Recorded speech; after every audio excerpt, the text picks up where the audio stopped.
Joining us now is Seth Harp. He is a contributing editor at Rolling Stone, and he's the author of the forthcoming book, The Fort Bragg Cartel, in July of 2025. We're excited to see him. Thanks for coming on the show.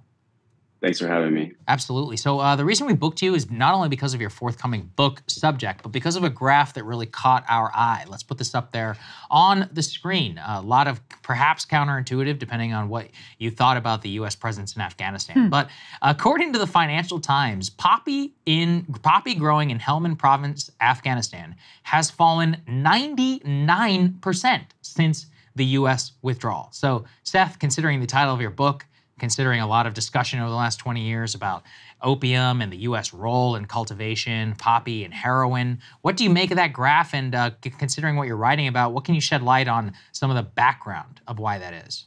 Well, it's really stunning, and it's only now that the Taliban has been in control of Afghanistan for several years that we're able to fully judge what the true history of the heroin trade in Afghanistan really was and its significance from 2001 to 2021 during the 20 years of U.S. occupation. Before the Taliban took over and completely eradicated the country's entire poppy crop, it was kind of difficult to say who was responsible for that drug production. But actually what the Taliban have just done in 2022 was an exact repeat of something that they did in 2001, which was to eradicate all drug production from Afghanistan, poppy cultivation, and the synthesis of heroin in laboratories.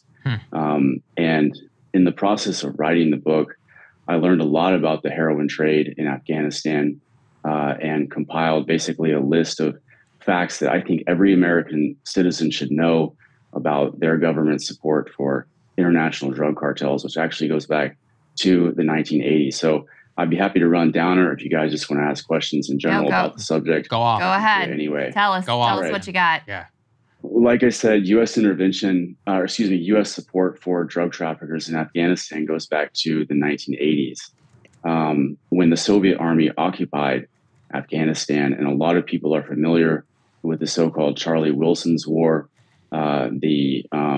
America's covert war in Afghanistan to drive out the Soviet occupiers by arming and funding certain warlords to wage guerrilla war in that country against the Russians.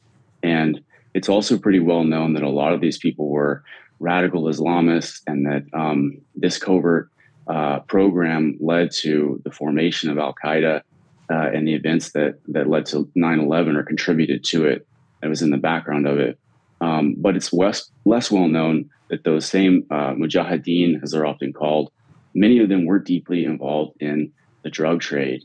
This is something that we don't hear much about, although it is out there in the open. I think that Steve Cole, writing for the Washington Post in the early 90s, was one of the first to describe this.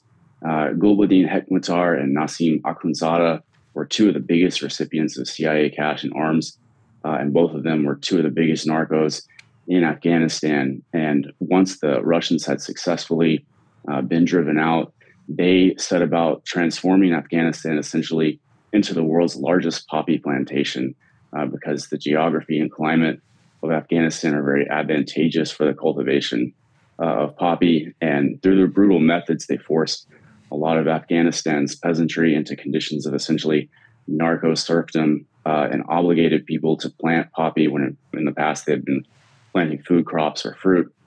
And so the 1990s in Afghanistan is a kind of forgotten interlude, but there was a drug war there, essentially the same as there was a drug war in Colombia, and there is one in Mexico today. And the Taliban actually emerged as a reaction to the infighting between these warlords. And, you know, we hear a lot about the Taliban's wicked ideology and their repression of women and how they don't allow music and kites and things like that. But we never hear about their anti-narcotics agenda. But that was actually fundamental to their ideological identity from the very beginning. The Taliban, as you might imagine, being such a conservative movement, didn't look kindly upon the production of drugs or the consumption of drugs either. And as I alluded to a moment ago, once they had consolidated control of Afghanistan's major population centers after a civil war in the 1990s, they completely eradicated all of the heroin production that was taking place in Afghanistan in 2001. That eradication effort was completed in the summer of 2001. And some experts at the time described it as the most dramatic event in the history of drugs markets. The history of illegal drug markets. They completely decimated the world supply of heroin, eliminated something like 95% of heroin from the global black market. That was, as I said, in summer of 2001. Seth, let me pause you for 1 second because I have a question about that piece that also connects with today. What sort of tactics did they use to have this level of complete eradication? That's a good question. As far as I can tell, they just went around telling people, hey, you can't do that anymore. They didn't dump pesticides from airplanes. They didn't use any of the heavy-handed eradication methods that the U.S. and its proxy forces or client states have used in countries like Colombia, for example. Very low-tech methods using sticks to beat down the plants or tractors to uproot fields. And were people just afraid of the consequences of not listening to the Taliban? That's a good question. I'm not sure. I suppose so. I mean, the obvious answer is yes. The the government has a monopoly on the use of force there, and people didn't disobey when told to stop growing poppy. So sure, they feared the consequences. But I'm not able to find very many reports of violence in this latest eradication campaign. A few sporadic shootings between traffickers that resisted. But for the most part, they seem to have just asked people nicely. And so when we invade Afghanistan, what is our relationship to the cultivation of poppy? Well, so the U.S. invaded Afghanistan just 5 months after they had completely eradicated poppy from Afghanistan. And that invasion force was led by the CIA, backed by JSOC and Delta Force. And they immediately teamed up with many of the same narco warlords that had taken refuge in the north of the country, which was the only part of Afghanistan where heroin production was still taking place. And we called that group of militias and warlords the Northern Alliance. And not all of, I don't want to say that every single one of the individuals that was part of that effort was involved in drug trafficking, but many of them, especially the Tajik and Uzbek warlords, Rashid Dostum, I think chief among them, were deeply involved in the international heroin trade, and the CIA knew it. And when they installed the new Afghan government led by Hamid Karzai, one of the government's first actions was to legalize poppy cultivation. Yes. A fact that went almost entirely unremarked in the American press. Within a single year, heroin production in Afghanistan was back to pre-Taliban highs of production. There were known narcotics traffickers in control of all of Afghanistan's major heroin-producing areas, including the Helmand, Nangarhar, Kandahar, Jalalabad, all these areas where either poppy was cultivated or heroin was trafficked internationally. And within 8 years, Afghanistan was producing 10 times more heroin than the rest of the world combined. It was the largest drug output. It was the largest production of heroin or any drug in world history. I mean, I really want to emphasize the scale of this. Heroin in Afghanistan, the production of it was around topped out and stayed at the level of about 1,000 metric tons of pure heroin per year for almost 15 to 20 years on end. That's double the global demand for heroin. So they're producing twice as much heroin as the entire world can absorb. Mexico is a second place producer, only puts out about 50 tons of heroin a year. Colombia, 20 tons of heroin. The only other country that's even on the map is Myanmar, and I think they produce like 1 or 2 tons. Wow. And again, Afghanistan producing 1,000 tons of pure heroin per year. So Seth, to stick with then the title of your book, what is the role of our own government in not only the cultivation? I know at one point we were actively wanting to create cultivation of poppy. In fact, in preparation for this segment, I found criticism of the Taliban from the U.S. Institute of Peace by some Afghan scholar who was like, why the Taliban shutting down opium production is bad for Afghanistan. And I was like, what? I mean, this just seems a little bit too naked here. So is the cynical take correct? I mean, what exactly was going on in terms of our own government, our military, in helping stoke this production? it's very hard to understand what these people were thinking in allowing this. They didn't talk about it very much during the war.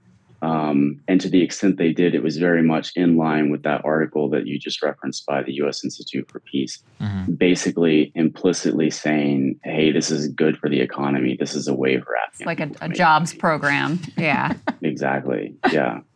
But at the same time, we always heard during the war that the Taliban were responsible for this, and that the insurgency and all the drug production were really two sides of the same coin.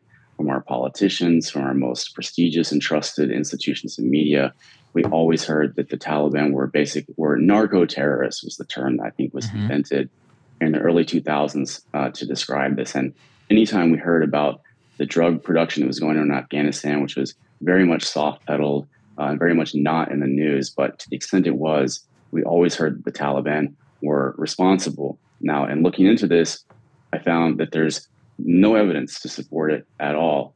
And I don't claim that my research skills are exhaustive, but if there's anyone out there who can find a case of a named Taliban individual who was seized or apprehended or convicted, or it was otherwise shown for a fact that they were producing or trafficking drugs, please get in touch, because I wasn't able to find a single case of that. And, you don't have to take my word for it, because in 2018, the Special Inspector General for Afghanistan Reconstruction, Saagar, they put out a report, a retrospective on narcotics in Afghanistan. And this is a U.S. government publication. So, they kind of couch it in delicate terms, but it's very clear from reading that report that their conclusion that they came to was that there was never any evidence at all to back up the idea that the Taliban were either profiting from the direct participation in drug production, or were even taxing it, as we sometimes heard. The best I think you could say is that at times, some groups that were called Taliban, which is actually a more diverse coalition than we realize, some of those groups at times in certain places may have levied attacks on other drug traffickers. But that's beyond that. There's no reason to think that the Taliban participated in the drug trade. It also goes against, their, as I mentioned before, their original ideological identity of being a force that was against narcotics. The Taliban would occasionally put out edicts that banned their own fighters from using drugs or participating at all in the drug trade.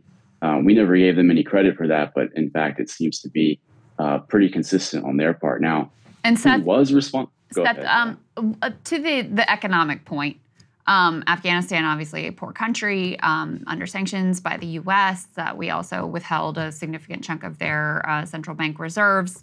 After we left, there was a sort of economic free fall, at least for a certain period of time. So what has been the economic impact of the total eradication of poppy production when it was so central to the agricultural economy? Well, it's hard to say. Probably not good for the farmers that have immediately lost out on their poppy revenue that they were making. But Afghanistan has really serious economic problems as a result of the crushing international sanctions that are on them, and the fact that the U.S. basically just stole all the money that was in their bank by freezing it. So Afghanistan is in a terrible economic situation right now, which makes it all the more remarkable that the Taliban was willing to eliminate what had been the majority, of their GDP. It really shows that they were determined to eliminate this trade from Afghanistan. Yeah, I think what's shocking about this is that it turns a lot of stuff on its head. Like you said, Seth, I worked in that space for a long time. I covered the Pentagon during the Afghan war. We heard constantly narco-terrorists, that these people were involved in drug production, that they were much more drug lords than they were this. But then it's a little bit counter. If all of that gets shut down the moment that they actually take over the country, you would presume that the inverse would happen, that when you have total control over state resources, you would ramp opium production up. So then if they weren't producing the opium, somebody was, and somebody was profiting. I'm sure you don't want to give away too much, but to what role can you speak about from your own book to the deep involvement of the U.S. military forces in perhaps not only officially sanctioning this, but getting involved in the actual moving and selling of drugs? Well, that same Saagar report that I mentioned a moment ago is unequivocal about this. Mm-hmm. The U.S.-backed Afghan government at every level and at every geographic region of Afghanistan was either directly involved in producing drugs or was profiting from it in the form of bribes or taxation. All of the major warlords who comprised the U.S. client state, under Hamid Karzai originally and under Ashraf Ghani later, were known narcotics traffickers. Fahim Khan was Hamid Karzai's defense minister. He was a big-time drug trafficker. Hamid Karzai's half-brother, Ahmed Wali Karzai, was the kingpin of Kandahar, who had as they would say in Mexico, the derecho de piso over the entire Helmand, the ability to charge drug traffickers, a commission to move drugs through Kandahar. I mentioned Rashid Dostum a moment ago, up on the border of Uzbekistan and Tajikistan. He was a major drug lord. The CIA worked closely with him. Hazrat Ali in Jalalabad, another big-time drug trafficker controlling the drug trade from Afghanistan to India, which absorbed a lot of the heroin during this time. And these are all people who have names, whose role is known. And the way that it was done out in the open is really kind of jaw-dropping. And it's not just the people at the top. It's, as the Saagar report said, people at every single level and every department of the Afghan government were directly involved in the drug trade. And if you ask any grunt who served in Afghanistan, a Marine, whatever, they'll tell you that the security forces of these people under these warlords, they used drugs constantly and were often too stoned on hashish or opium to even go out and patrol. So the Afghan client state was the world's biggest drug cartel, and it was directly backed at all times by JSOC, the CIA, and the whole of the U.S. government. And past instances of CIA complicity in the drug trade that we're familiar with pale in comparison. There's the whole Dark Alliance thing that reporter Gary Webb revealed in the 90s that the CIA knew that the Nicaraguan Contras were trafficking cocaine from Colombia through Mexico into the United States at the time of the crack boom. I mean, that was significant, but there's just no comparing the scale of this. As I mentioned before, for 20 years, Afghanistan inundated the entire world with extremely cheap, extremely potent, and extremely high quality heroin. It was available everywhere, and that changed. That had a huge impact on history, an extremely deleterious effect on the social fabric of many countries that directly surround Afghanistan, including Iran had a terrible heroin crisis during this time. China as well had to really crack down on heroin trafficking through Xinjiang, if I'm pronouncing that correctly, in the Uyghur occupied part of China. Russia suffered a terrible heroin crisis during this time. All of Europe and of course America, and it was all the result of having a huge glut of very high quality and very cheap product that was available. Seth, my last question for you is an intentionally naive one. How does this square with the U.S.'s relatively draconian anti-drug policies? Well, when you say relatively draconian anti-drug policies, I guess you're referring to the criminal penalties that are available to punish traffickers that are caught here in the U.S. Well, it just goes to show that, the government really kind of, instead of fighting a drug war, it's more that they pick winners and losers in the game and say who is allowed to traffic drugs internationally. Because if the DEA at any point had wanted to look at Afghanistan and say, sometimes when they describe a drug trafficking organization in Mexico, let's say, and create like an organization chart and put this guy at the top and say these guys are his lieutenants, a lot of that there's some artistic license that goes into that. These groups are not as coherent as you might think. My point is that if at any point they had wanted to look at Afghanistan and describe what was going on there as a cartel and create like an organization chart, it easily could have been portrayed as, this is the most profitable, productive, and dangerous drug trafficking organization in the entire world. And it's inundating the United States with heroin because the heroin crisis in the United States perfectly coincided with this time period. And there's endless reports from the early 2000s from medical professionals and others, especially county sheriffs, talking about how they were seeing a much increased supply of heroin in the most remote rural counties in the United States, not just the cities. The whole country was saturated by heroin that was white in color, high quality, high potency. Now, as a caveat, the DEA says that none of this came from Afghanistan. They say that the United States alone in the world is the only country untouched by Afghan heroin. And that's a claim that you see sometimes repeated in mainstream media accounts during this time. And in my book, I'm going to go into all the reasons why I don't think that's true at all. I think that all of that supply, or the great majority of that supply that directly caused the heroin crisis in America, was a consequence of the war in Afghanistan. I can't wait to read it. Yeah, well, Seth, we're going to let you now get back to writing that book, because we're now all dying to read it and see what else you have to say. And I hope you'll come back on when the book is published, if not before, and explain in detail your additional findings there. Thank you so much for joining us today, though. It's been eye-opening, absolutely eye-opening. Thanks, man. Appreciate it. Definitely. Thanks for having me. Our pleasure. Hey, if you like that video, hit the like button or leave a comment below. It really helps get the show to more people. And if you'd like to get the full show ad-free and in your inbox every morning, you can sign up at breakingpoints.com. That's right. Get the full show, help support the future of independent media at breakingpoints.com.